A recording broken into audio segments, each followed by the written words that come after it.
الرجيم بسم الله الرحمن الرحيم قل هو الله أحد الله الصمد لم يلد ولم يولد ولم يكن له كفوا أحد قل کہیے هو اللہ کہ وہ اللہ احد اکیلا ہے، یکتا ہے، اللہ الصمد اللہ جو کہ بے نیاز ہے، کسی کا محتاج نہیں ہے، لم یلد وہ کسی کو نہیں جنا یعنی اس کی کوئی اولاد نہیں ہے، ولم یولد اور وہ کسی سے نہیں جنا یعنی اس کے ماں باپ بھی نہیں ہیں، ولم یکن لہ اور اس کا نہیں ہے، کفوا برابر کا، احد کوئی بھی۔ محترم بزرگ عزیز دوستو، یہ بہت مشہور صورت ہے، تقریباً ایمان والوں کو یہ صورت یاد رہتی ہے اور یاد ہونا بھی چاہیے، یہ ہمارے ایمان کا حصہ ہے۔ اس صورت کا نام ہے سورہ اخلاص، اسے اخلاص والی صورت کہتے ہیں۔ اخلاص کا معنی ہے ایک دم پیور، جو کھوٹ سے ایک دم خالص، ایک دم خالص جو پکا جسے کہتے ہیں، ایمان کے اندر کھوٹ کی ملاوٹ کے بغیر، خالص توحید، خالص وحدانیت۔ تو یہ اخلاص کی دو صورتیں ہیں، ایک یہ ہے اور ایک سورہ کافرون ہے۔ سورہ اخلاص قل هو اللہ احد میں عقیدے میں خالص ہے، اور قل یا ایھا الکافرون میں عبادت میں خالص۔ وہاں اخلاص عبادت میں اور یہاں اخلاص عقیدوں میں، ایمان میں۔ اس سورے کی بہت ساری فضیلتیں ہیں۔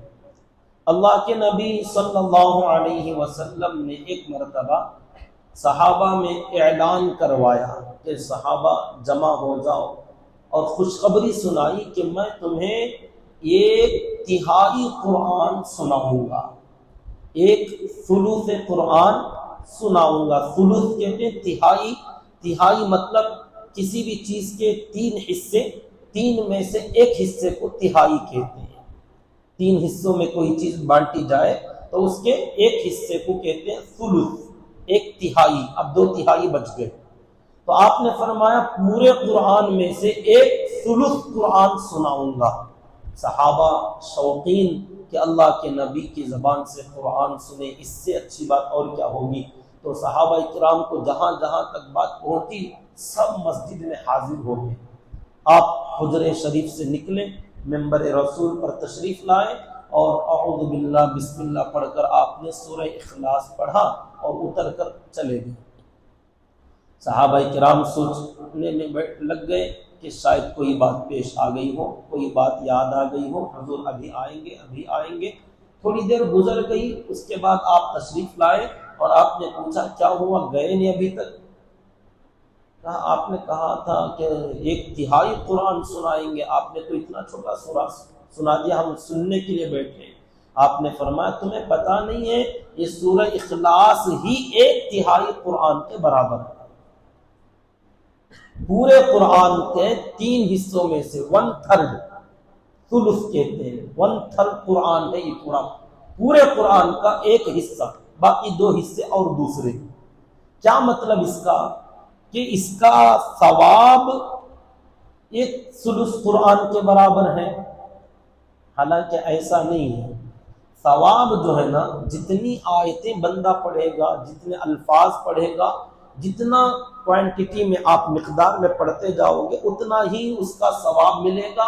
اور پورے قرآن کے جو 30 پارے ہیں، اب اس کے 3 حصے ہوئے، 10 پاروں کا ایک ثلث ہوتا ہے، تو ایک سورہ پڑھ لیے تو 10 پارے پڑھنے کے اتنا ثواب ایسا نہیں ہے۔ ثلث قرآن کا مطلب ہے پورے قرآن میں جو اللہ نے بیان فرمایا ہے 3 طرح کے ٹاپک ہیں: توحید، رسالت، آخرت۔ پورے دین کا ہمارا نچوڑ اور خلاصہ ہی یہ 3 عنوان ہیں: توحید، رسالت، آخرت۔ توحید مینس اللہ کی وحدانیت، ایک اللہ کی ربوبیت اور وحدانیت، یکتائیت کو بیان کرنا، یہ ہمارے ایمان کا پہلا حصہ ہے۔ دوسرا، یہ بتانے والے اللہ کے رسول ہیں کہ اللہ اکیلے ہیں، یکتا ہیں، اللہ کے ذات میں صفات میں کوئی شریک نہیں ہے۔ یہ کس نے بتایا؟ رسول نے۔ تو نبی کی نبوت، رسول کی رسالت کو ماننا ہمارے دین کا دوسرا حصہ ہے، دوسرا تہائی۔ اور اس کے بعد اللہ اور اللہ کے رسول جب ہم نے ان کو مان لیا تو یہ ہمیں کیا بتاتے ہیں، کیا کرنے کہتے ہیں، ان دونوں کا زیادہ فوکس اور زیادہ جو ترغیب ہے ہمیں وہ یہ کہ یہ دنیا کی زندگی اصل نہیں ہے، اس کے بعد ایک اور زندگی ہے جو کہ اصل اور امپورٹنٹ زندگی ہے۔ اس کے لیے تم اس زندگی کو استعمال کرو اور اس زندگی کو بنا لو، آخرت کی تیاری کرو، آخرت کہیں تمہاری برباد نہ ہو جائے اس دنیا کی چکر میں۔ اللہ اور اللہ کے رسول ہمیں یہ سمجھاتے ہیں۔ اب یہ آخرت کی تیاری کیا ہے؟ اب یہ تمام نماز، روزہ، ذکر، تلاوت، اعتکاف، حج، عمرہ، صدقہ، خیرات، ذکر جو بھی ہے یہ سب کیا ہے؟ یہ آخرت کی تیاری، سنت کے مطابق کرنا۔ کیسے کرنا یہ عبادتیں؟ رسول کی رسالت کو مانتے ہوئے، نبی نے جیسے بتایا ویسے کرتے ہوئے چلے جاؤ۔ اور یہ تمام کام کس کے لیے کرو گے؟ اللہ کی رضا کے لیے۔ بس پورا دین کا خلاصہ ہو گیا۔ بات سمجھ میں آئی؟ پورا دین ہمارا اتنا ہی 3 باتوں میں ہمارا دین ہے۔ ایک، اللہ کی وحدانیت کو ماننا دل سے بھی اور اپنی عبادتوں کے اندر بھی۔ ہم عبادت کریں گے، اگر تعریف کے گن گائیں گے، کسی کی بڑائی کے بول بولیں گے، کسی سے مانگیں گے، مدد کی بھیک مانگیں گے، کسی کے سامنے روئیں گے، کسی کے سامنے جھکیں گے، وہ صرف اللہ ہوگا۔ اور طریقے پر چلیں گے تو وہ صرف رسول ہوں گے، ان کے طریقے پر ہمارا اٹھنا، بیٹھنا، بولنا، ملنا، جلنا، پہننا، کھانا، پینا، سونا، شادی بیاہ سب طریقہ نبی کا ہوگا۔ اور یہ سارے کام کس لیے کریں گے؟ تاکہ ہماری آخرت سنور جائے۔ اس کا مطلب یہ نہیں کہ دنیا سے ہمیں کوئی لینا دینا نہیں ہے۔ ہم یہ کام جو آخرت کے لیے کرتے ہیں اس میں دنیا بھی بنتی ہے، دنیا بھی بنتی ہے، اور دنیا کے بہترین طریقے کہ یہاں کے بھی صحت تندرستی کے۔ ایک بڑا ماہر ڈاکٹر کی ایک ویڈیو وائرل ہو رہی، آپ حضرات تک بھی پہنچی ہوگی۔ وہ لوگوں سے اپیل کر رہا ہے کہ آج بہت سارے لوگ، وہ پتہ نہیں کون سی بیماری کا نام بتا رہا ہے کہ وہ کڈنیوں میں انفیکشن اور کوئی ایسی بیماری کے شکار ہیں۔ اس کا علاج اس نے چیلنج کے ساتھ کہا کہ اگر کوئی علاج کرانا چاہتا ہے تو بیٹھ کر استنجا کیا کرو، بیٹھ کر، کھڑے ہو کر استنجا نہ کرو، ورنہ یہ بیماری جتنے کھڑے ہو کر پیشاب کرنے والے سب کو لگے گی۔ قربان جاؤ اپنے نبی کی اداؤں پر کہ نبی نے تو جس زمانے میں سائنس نہیں تھی اس زمانے میں نبی کی سنت بتائی گئی، بیٹھ کر استنجا کیا کرو۔ تو دنیا والے یہ جو طریقہ ہے نا، اس سے بھی ہماری دنیا کے فوائد ہیں۔ آخرت بنے گی ہماری، مگر دنیا بھی نہیں جاتی۔ دنیا میں بھی بہترین آدمی کو صحت، تندرستی اور خیر و عافیت سنتوں کے اندر اللہ نے رکھا ہے۔ تو بہرحال یہ سورہ اخلاص جو اللہ کے نبی صلی اللہ علیہ وسلم نے فرمایا 1/3 قرآن ہے۔ آپ نے صحابہ سے فرمایا کیا تم لوگ سوتے وقت میں 1/3 قرآن پڑھ کر نہیں سو سکتے؟ سویا کرو تو 1/3 قرآن، 1/3 قرآن پڑھ کے سو، 10 پارے۔ اب صحابہ نے کہا 10 پارے، میں اپنی طرف سے کہہ رہا ہوں، اس زمانے میں پارے نہیں تھے، سمجھانے کے لیے 3 حصے قرآن، اس میں سے 1 حصہ پڑھ کر سو۔ تو صحابہ نے کہا نبی جی اتنی ہمارے پاس فرصت بھی نہیں ہوتی، تھکے ماندے لوگ آتے ہیں، اتنا قرآن پڑھ کے سوئیں گے بہت تاخیر ہو جائے گی۔ تو آپ نے فرمایا سورہ اخلاص تو پڑھ کے سو جاؤ، ثلث قرآن کے برابر ہے۔ اما عائشہ رضی اللہ تعالیٰ عنہ فرماتی ہیں کہ نبی پاک صلی اللہ علیہ وسلم سونے کا جب ارادہ فرماتے تو سورہ اخلاص، سورہ فلق، سورہ ناس تینوں سورتیں پڑھتے اور اپنے ہتھیلیوں پر یوں دم کرتے، تھوڑا سا تھوک کے چھینٹے آتے جسے نفخ کہتے ہیں، جس کو دم کرنا، اور ان ہاتھوں کو آپ اپنے چہرے سے لے کر سر پر سے لے کر گردن، پیٹھ وغیرہ جہاں تک آپ کا ہاتھ مبارک جا سکتا، ہاتھوں پر، سینے پر، پیٹ پر، رانوں پر، پیر پر آپ پھیرتے۔ بیماری کے ایام میں جو مرض وفات تھا، آپ کا انتقال کا جو وقت تھا، اس وقت میں بھی آپ یہ عمل کرنا چاہتے تھے، آپ سے کمزوری تھی، نہیں ہو سکتا تھا، تو حضرت عائشہ رضی اللہ عنہا فرماتی ہیں یہ تینوں سورے میں پڑھتی تھی، مگر میں دیکھتی کہ میرے ہاتھ نبی پر پھیروں اس سے اچھے کہ نبی کے ہاتھ پھیروں، تو آپ کے ہاتھوں پر میں دم کرتی اور آپ کے چہرے پر، جسم پر پھیرتی۔ تو یہ نبی کی سنت ہے صلی اللہ علیہ وسلم۔ ایک جماعت آپ نے روانہ کی غزوے میں، میدان جنگ میں، بہت مختصر عرصے میں وہ جماعت واپس آئی۔ جماعت کے ساتھیوں نے نبی سے شکایت کی کہ ہمارے جو امیر صاحب ہیں، نماز پڑھانا انہی کی ذمہ داری ہوتی تھی، وہ نماز پڑھاتے، ہر نماز میں جب قرات کرتے تھے تو کوئی بھی سورہ پڑھتے، آخر میں سورہ اخلاص ضرور پڑھتے، کہیں سے بھی کوئی سورہ، کوئی آیت قرآن کی پڑھتے، آخر میں سورہ اخلاص پڑھتے۔ یہ عجیب عمل تھا صحابہ کے لیے۔ آئے نبی سے شکایت کی کہ ہمارے امیر نے اس طریقے سے کی ہے۔ آپ نے ان کو بلایا، پوچھا کیوں ایسا کرتے ہو؟ انہوں نے کہا اس سورے سے مجھے بہت محبت ہے کہ میں اس سورے کے بغیر نماز پڑھنا ہی نہیں چاہتا، ہر رکعت میں یہ سورہ ضرور پڑھنا چاہتا ہوں، اور دوسری سورتیں بھی پڑھنا ہے، اس لیے میں ساتھ میں یہ بھی ضرور پڑھتا ہوں۔ تو آپ نے فرمایا جب تمہیں اس سورے سے محبت ہے تو اللہ کو تم سے محبت ہے۔ مسجد قباء جو نبی نے مدینہ منورہ آنے کے بعد، پہلے محلہ تھا قباء، وہاں ایک مسجد بنائی تھی، مدینہ منورہ میں آئے مسجد نبوی بنائی، آپ یہاں رک گئے، آپ ہفتے میں ایک مرتبہ مسجد قباء جایا کرتے تھے، سنیچر ہفتہ ہفتہ آپ ضرور جاتے، کبھی سواری پر جاتے، کبھی پیدل جاتے۔ وہاں ایک امام مقرر کیا گیا تھا صحابہ کرام میں سے، جو بڑے فضیلت والے صحابی تھے پورے قباء بستی میں، ان کو امام مقرر کیا۔ ان کا عمل یہ تھا کہ وہ ہر رکعت میں یا تو پہلے سورہ اخلاص پڑھ کر بعد میں کوئی سورہ پڑھتے، یا پہلے کوئی سورہ پڑھ کر بعد میں سورہ اخلاص پڑھتے، ہمیشہ ان کا بھی یہی عمل تھا۔ تو صحابہ نے اعتراض کیا کہ آپ ایسا عمل کرتے ہو، نبی تو ایسا نہیں کرتے، آپ یہ کام چھوڑ دو، یا تو کوئی سورہ پڑھو یا نہیں تو سورہ اخلاص پڑھو، یہ دو بھی کیوں ملاتے ہو آپ؟ تو ان کو آ گیا غصہ اور کہنے لگے میں پڑھاؤں گا نماز، ایسے ہی پڑھاؤں گا، مجھے امام رکھنا ہے تو رکھو، نہیں تو نکال دو، میں پڑھوں گا تو ایسے پڑھوں گا، امامت چھوڑ دوں گا مگر طریقہ نہیں چھوڑوں گا۔ اب صحابہ پریشان، کیونکہ وہ بڑے فضیلت والے آدمی تھے، ان سے بڑی فضیلت کا اس جگہ پر کوئی نہیں تھا۔ نبی جب تشریف لائے تو صحابہ نے شکایت کی کہ نبی جی ان سے سمجھائیے، ان کو اس طریقے سے کرنے سے منع کیجیے۔ آپ نے ان کو بھی بلایا، پوچھا کیوں کرتے ہو؟ کہا مجھے محبت ہے۔ کہا یہ عمل اللہ کو بھی پسند ہے، تم بھی اللہ کو بڑے پسند ہو۔ ان کے لیے بھی آپ نے یہی بشارت سنائی۔ ایک آدمی آئے اور آ کر کہنے لگے نبی جی مجھے پورے قرآن میں سورہ اخلاص سے بڑی محبت ہے، چلتے پھرتے اٹھتے بیٹھتے میں پڑھتا رہتا ہوں۔ آپ نے فرمایا یہی عمل تمہیں جنت میں لے جائے گا، صرف یہی عمل جنت میں لے جائے گا۔ اس کا مطلب یہ نہیں کہ وہ نمازیں چھوڑ کر پڑھتے تھے، یہ نہ سمجھو، نمازیں تو پڑھا کرتے تھے، اس کے علاوہ جو دوسرے ذکر، اذکار، وظائف وغیرہ وغیرہ کوئی پڑھنا چاہتے ہیں تو فرمایا سب سے بہترین ذکر اللہ کی وحدانیت کی یہ سورہ اخلاص ہے۔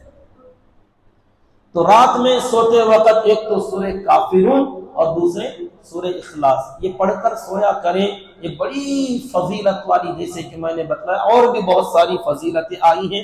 فرمایا کہ ہر نماز کے بعد چاہوں تو ایک مرتبہ یہ سورہ پڑھا کرو، یہ بھی سورہ فلق بھی، سورہ ناس بھی۔ بہرحال اب آتے ہیں اس سورے کے شان نزول کی طرف کہ کب اللہ نے اس سورے کو اتارا اور کیوں اتارا۔ کفار اللہ کے نبی صلی اللہ علیہ وسلم کے پاس ایک مرتبہ آئے اور کہنے لگے کہ ہم اپنے خداؤں کو ارباب کہتے ہیں، ارباب۔ آپ کا خدا بھی اپنے آپ کو رب کہتا ہے، الحمدللہ رب العالمین، وہ بھی رب ہے، ہمارے معبود جو ہیں وہ بھی رب ہے۔ تو ہمارے خدا جو بنے ہیں یہ سونے کا ہم نے بنایا، چاندی کا بنایا، تانبے کا بنایا، پیتل کا بنایا، مٹی کا بنایا، لکڑی کا بنایا، ایسے ہم دھات میٹیریل جانتے ہیں کون کون کس سے بنا ہوا ہے۔ آپ کا جو رب ہے یہ کس میٹیریل کا ہے؟ کس سے بنا ہے اللہ تمہارا؟ اس کا جسم کس سے ہے؟ بات سمجھ میں نہیں؟ سوال یہ تھا کہ ہم پہچانیں گے تو کیسے پہچانیں وہ کس چیز کا بنا ہوا ہے؟ اور ایک جماعت نے سوال کیا انسب لنا ربک، کہ آپ کے رب کا یہ حسب نسب کیا تھوڑا بیان کیجئے، وہ کس سے ملتے ہیں، خاندان کون سا تمہارے اللہ کا؟ تو دو طرح کے سوال، ایک تو اللہ کا نسب، خاندان کون سا اللہ کا، اور دوسرا اللہ کس میٹیریل سے بنے ہوئے ہیں۔ تو اللہ تعالیٰ نے یہ سورت نازل فرمایا اور کہا قل، کہو، بولو، ہوا وہ جو رب جس کے بارے میں اللہ نے بتایا الحمدللہ رب العالمین، اب اس رب کے بارے میں لوگ پوچھ رہے ہیں تو کہیے ہوا وہ اللہ، وہ جو کہ اللہ ہے جس کو تم اللہ کے نام سے جانتے ہو، احد، اکیلا ہے۔ اس لفظ کو تھوڑا اچھی سے سمجھنے کی ضرورت ہے۔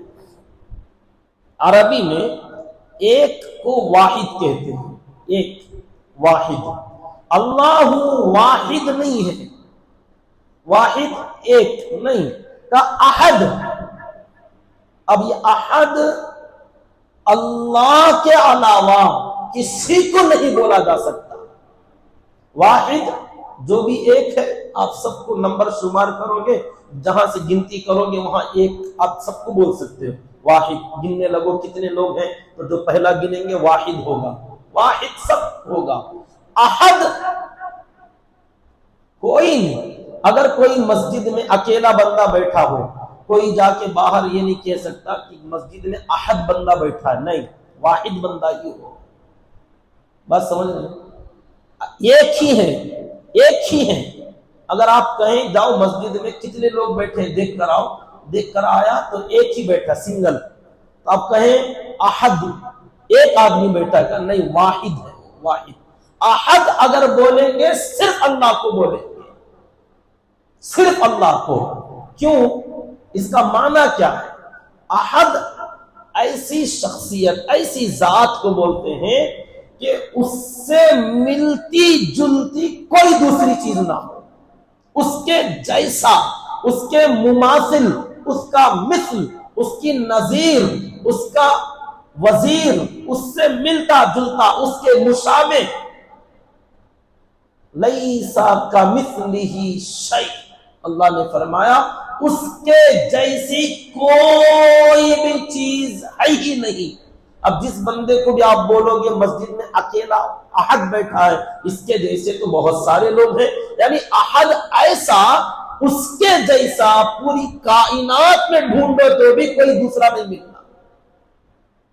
اب بولو کوئی چیز ایسی ہے دنیا کی کہ اس کے جیسی کوئی دوسری ہے ہی نہیں؟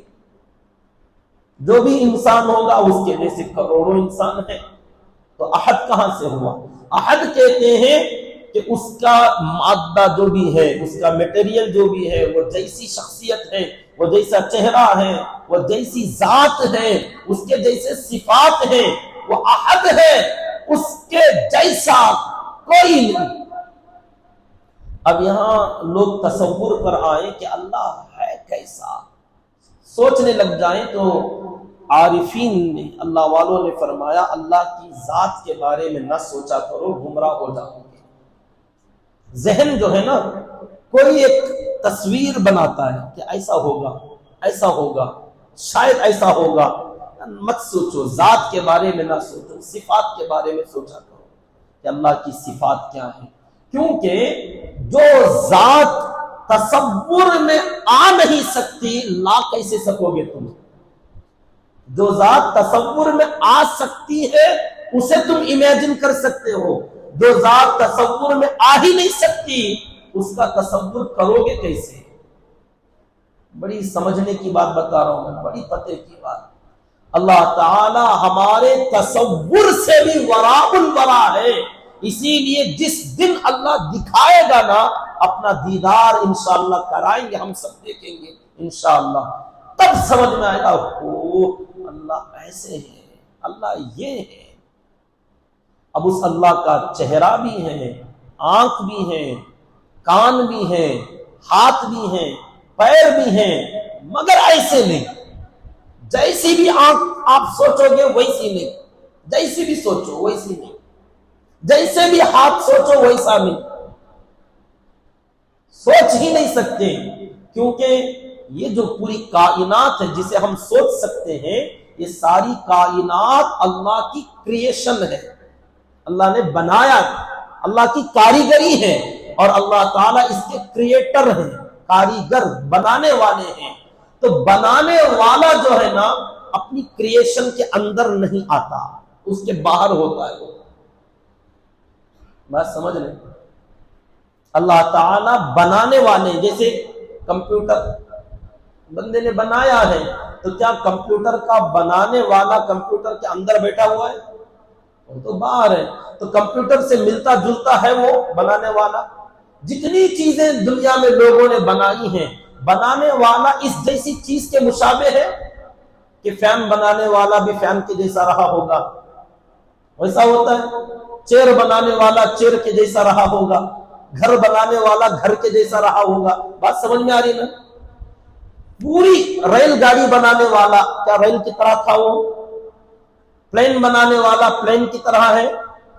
نہیں ہے. کریٹر جو ہوتا نا کریشن سے باہر ہے، وہ الگ ہے. وہ اب وہ چیز اگر اسے سمجھنے کا مادہ دیا جائے اور وہ سمجھنے لگے، ٹرین سمجھنے لگے میرا خالق میرے جیسا ہی رہا ہوگا، اس کے بھی ٹائر رہے ہوں گے، اس طریقے سے پہیے ہوں گے، ڈبے ہوں گے. نہیں، تیرے جیسا نہیں ہے، تو اس کے بارے میں سوچ بھی نہیں سکتی، وہ الگ ہے. وہ سمجھ میں؟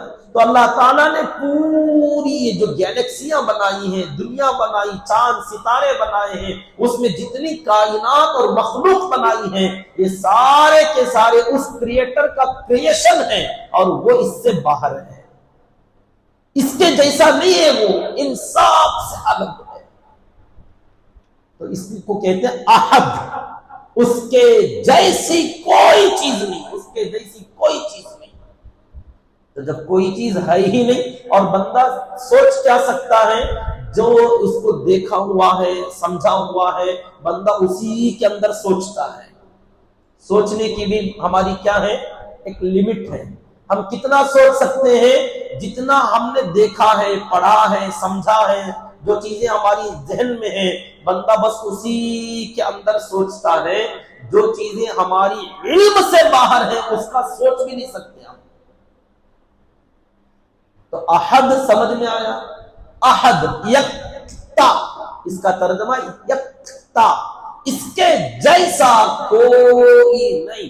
تو اب اس کا دھات، میٹیریل کس چیز کا بنا ہوا تم کیا سمجھو گے؟ وہ چیز بھی تم نے نہیں دیکھی. جس چیز کا ہے وہ چیز بھی تم نے نہیں دیکھی. وہ کیا ہے؟ اللہ نور السماوات والارض، اللہ لطیف.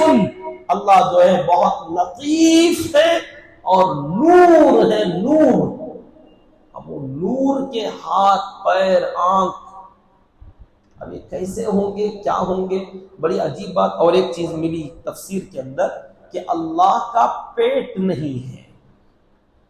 اب بندہ سوچے گا پیٹ نہیں تو کیسے ہوں گے؟ ہماری طرح نہیں ہے نا، کیونکہ پیٹ ہے تو پھر کھانا پڑے گا. اللہ کھاتا نہیں ہے. وَهُوَ يُطْعِمُ وَلَا يُطْعَمُ، وہ کھلاتا ہے، کھاتا نہیں. اگر کھلانے والا ہی کھانے لگ جائے تو پھر وہ سب اپنے لیے بچا کر رکھ لے گا. اسے اپنی فکر ہوگی، منجے بھی تو ہونا. کھلانے والا اگر خود کھانے کا محتاج ہو تو پھر لوگوں کو دینے سے بڑھ کر پہلے اپنی فکر کرے گا. تو اللہ نے فرمایا ڈرو مت، میں کھلاتا ہوں. ہوا یطعم ولا یطعم، میں کھاتا نہیں. اللہ اکبر. آج تک ایمان والوں نے صحیح معنوں میں اللہ کو نہیں پہچانا. اللہ خود اس کی شکایت کرتے ہیں وما قدر اللہ حق قدری، اللہ کی قدر جیسے کرنی تھی ویسے تم نے نہیں کی، پہچانا ہی لوگوں نے سمجھ لیا ہماری طرح ہوگا، نعوذ باللہ ہم سے ذرا بڑا ہوگا، ہائٹ میں ہوگا، نہیں، یہ پوری کائنات، پوری دنیا جو بتائی جاتی ہے نا، یہ پوری کائنات اللہ کے سامنے جیسے گولی، بچوں کے ہاتھ میں کنچیاں ہوتی نا، اللہ کے سامنے اتنی کنچی کی طرح ہے۔ اب اس میں میں اور آپ کہاں ہوں گے؟ اللہ اتنے بڑے اس اللہ سے یہ بندہ ٹکر لیتا ہے، لڑنے لگتا، الگ الخصام، اللہ سے جھگڑے، اللہ پر اعتراض، اللہ پر سوال۔